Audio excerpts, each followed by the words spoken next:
First of all, just something real light. The reaction without the beard, how's that being received? Okay. I think March the 12th or so, Frank, we all left the spring break and we really hadn't seen each other since then. So a lot of people kind of forgot what I looked like back then. So, but it's different. I mean, people kind of, liked it when I had it and they're okay without it. So don't really matter an awful lot from what I see. Mrs. Smith, does she like it? She was the main reason why I grew it before. And I guess after spending that many days together, she kind of wanted a little bit of a change too. So, and then Frank, you look at the coronavirus a little bit, you're trying to keep stuff off of your body and protect yourself as much as anything. So I thought that it would be easier to, it's pretty hard getting a mask on with that full beard. So it's a lot easier now. Great.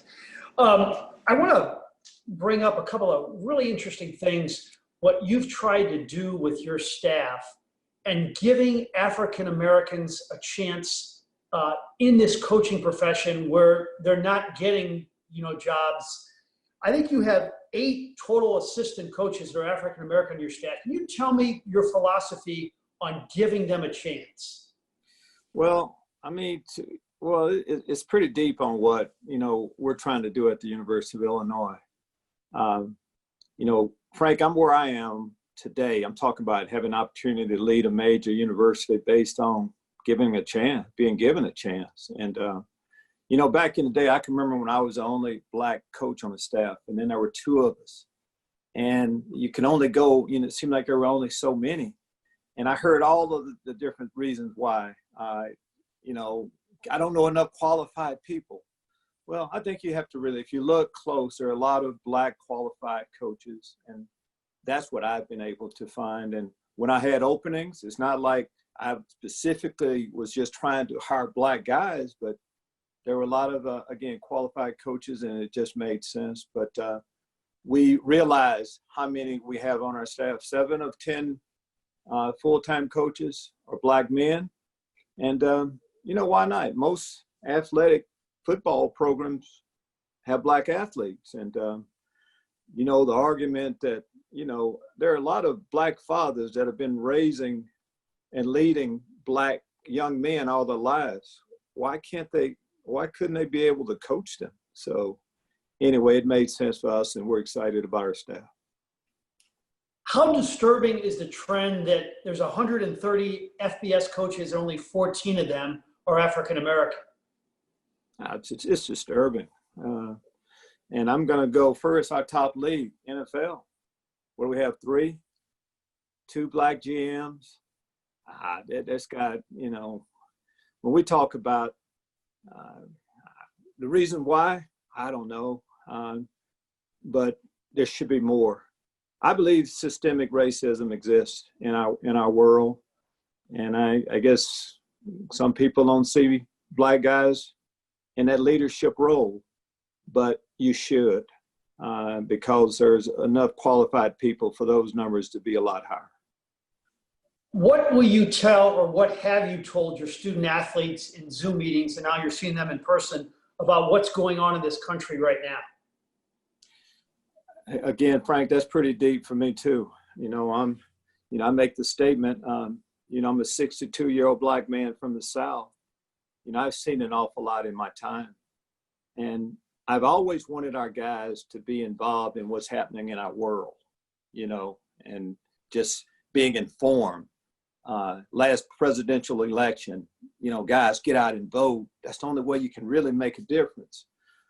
So we've acknowledged what's happening in the world, but Frank, this has been going on in the world a long time. Thank God for video cameras and iPhones now, but our guys see it too. And if you just live in your own football world, it doesn't touch you the way these things do and the way a lot of people live. A lot of us haven't lived in the real world an awful lot. So guys know what's happening. And I also tell the guys, if you don't like something, you have some rights. One of your rights is to peacefully protest. We have some of our players, white and Black players, that have gone out and protested, which is great. And it just doesn't stop there. Every athlete on our team will be registered to vote, and they're going to be informed on making a good decision when it's that time. Are you insisting that they register to vote, or are they doing it on their own? Absolutely. No, there are some things, Frank, I believe in listening to the players an awful lot, and then it's not necessarily a democracy on them deciding everything that they do. But some things, as a head football coach, I think, you must do. And to me, this is one of those social things that I think everybody should be involved in and do. Part of this series we're doing this week, Coach, one of the subjects is one of your former players, Aeneas Williams, and he went into great detail about relationships with the police. He went out of his way to say all the police is not evil. There's some bad eggs like there are in every profession, but it's important that as African Americans, you be conscious of what could happen and be on alert. Can you elaborate on what you're telling your players about their dealings with the police? Again, we have to realize we live in the real world. First off, Aeneas Williams, just one all-time great man you'll ever know, great player, all of that. And what he's saying is true. Just like Aeneas is a preacher right now, has a great church, but you can find bad people in church, in every church in America. So there's bad people everywhere. Police are part of that also. So you have to realize that. But I think as a black man, you have to realize the history a little bit, and some of the things that happen, you have to be aware of. My son, Frank, ran 12 miles for the first time in a row. He called me, Dad. He was really pumped up about it, and I was excited for him. Matthew, that played at Marquette High School. But he was running in Wilmette, a predominantly white area, at night at 4 a.m. because the weather was really bad outside. And I kind of chewed on him and let him know that you can't do that. All right. You can't put yourself in bad situations like that. So I think we all need to know that when you are stopped, there are certain things that you need to do and be aware of as much as anything. What about the racism you encountered in your life? You being a 62-year-old man, you probably have had some bad instances. Anything jump out at you in particular? Oh, Frank, when I say 62, I think most 62-year-old people have a lot of instances, that a lot of circumstances that have happened in my lifetime without going over. And I'm talking about way back when, all the way up until now. So that's a part of life. It exists. And that's why when you get back to systemic racism, it is out there. You have to first acknowledge that before you can really go farther. But at the same time, I've been able, and a lot of us have been able to live in this world like that. This isn't anything new. So happened, George Floyd and the Breonna Taylors and the Ahmaud Arbery's. Everybody knows about it now, but these are things that's been going on. And the way to stop it, though, is I think you have to go to the top and just start, setting policies that really can affect change. What's great about what's happening right now is I see the protests. It's not like it's a black crowd. It's a diverse crowd of young people. That's our hope. It's the young generation. You ask about what do we tell our players? College people, that's where change starts. Protests started. You think back to the 60s and 70s, the protests were, most of them a lot of them were college athletes and college students. So that's what's great about what I'm seeing right now. There is a different feel, and not just different feel, it's different now. And people are really standing up for their human rights. Do you think you lost out on jobs because of the color of your skin? I don't know, Frank, I think, race does matter, and it has mattered a lot of times. So you have to assume that's been the case, but what you can't do, though, is say, hey, I can't do this because there are people that's going to not hire me based on color and all of that. I just never lived in that world either. You know, we just know that as a black man, the rules are a little different, and you have to, be a lot better and things like that. I've kind of chosen to go down that road as much as anything. There are a lot of reasons why you don't get jobs and get opportunities. You just have to keep, knocking on that next door. What did it mean to you to become the first African-American to coach in a Super Bowl, or the first one to qualify because you won a little bit earlier that day? What did that mean to you?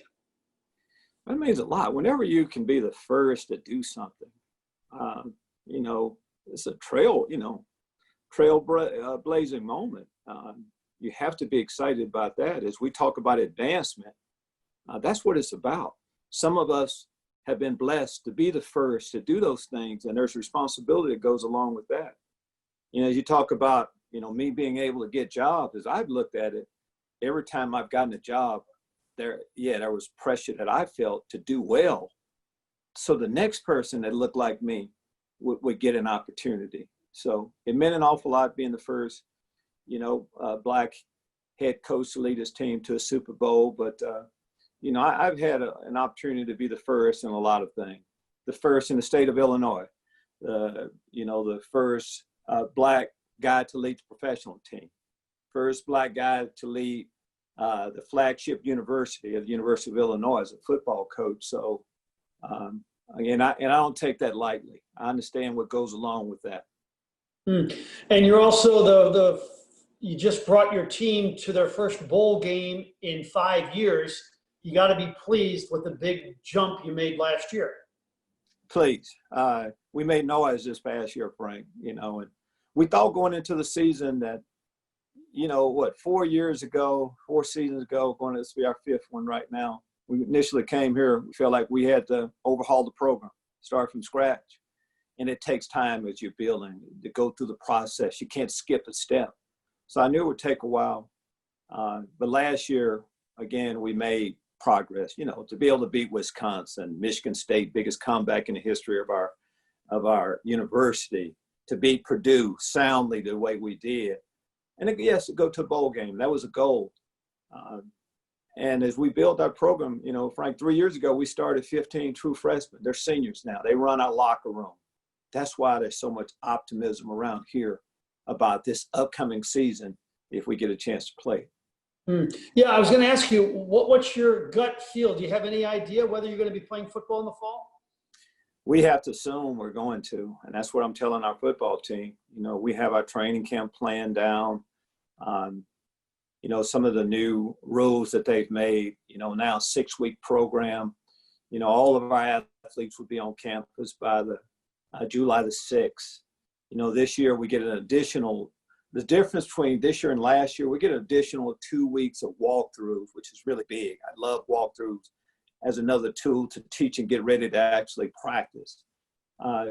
So we're preparing like Illinois State is coming in on Friday night to open the season, and can't wait to play this football season. Final couple of thoughts. I asked Aeneas about this, and he said he grew up in an area with a mother and father that he really did not encounter racism growing up. Did you? Oh, absolutely. I think Aeneas from New Orleans. I'm from the. I don't want to, give the South a bad name, but yeah, I did. We integrated when I was in the 5th grade. So when it's segregation and Juneteenth, we just celebrated. Juneteenth was a big, was as important as the 4th of July back where I grew up. So yeah, I've faced racism throughout my life, growing up, absolutely. But again, that's been there all along, and that's not going anywhere. I look at racism a little bit, Frank, like I look at sin. And as a believer, sin isn't going anywhere. You have to just learn how to deal with it. And that's what we're doing.